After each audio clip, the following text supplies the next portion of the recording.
بصورت دیگر بھی نماز کی بہت بڑی اہمیت ہے. اصل تو یہ ہے، انڈیویجول لیول پر تو نماز یہ ہے، روح صلاۃ.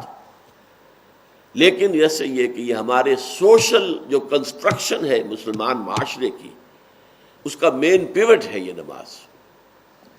جو نماز کا نظام ہے در حقیقت وہ معاشرے کے لیے بالکل ایکسس کی حیثیت سے، کہ معاشرہ پورا اس کے گرد گھومے.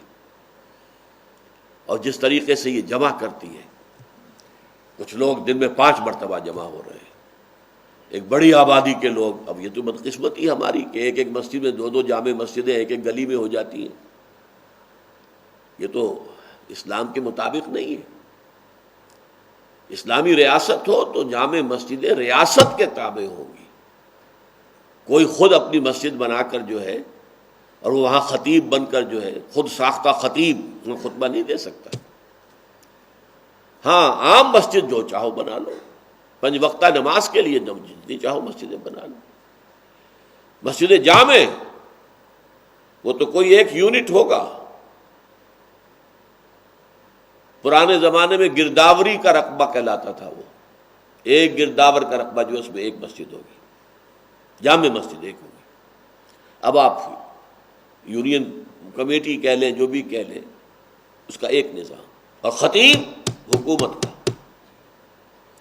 یہ ایک نظام تھا.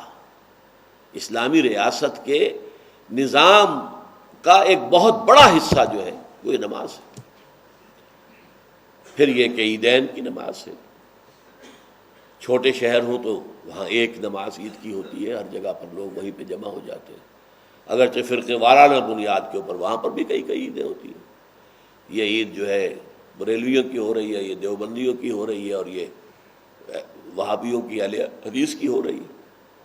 لیکن یہ نظام جو ہے، میں نے عرض کیا کہ اس میں پہلے ہم نے یہ دیکھا کہ خاشعون کا لفظ تو ایک دفعہ آیا، یحافظون 2 مرتبہ اختتام پر، یحافظون محافظت صلاۃ، اور دائمون یہ سورہ معارج کے اندر شروع میں بھی آیا. گویا کہ 3 حصے جو ہیں وہ اس نماز کی اقامت، اس کا نظام، اس کا نظام الاوقات، یہ سارا جو ہے در حقیقت مسلمان معاشرے کی آرگنائزیشن کے لیے بنیادی اینٹ ہے.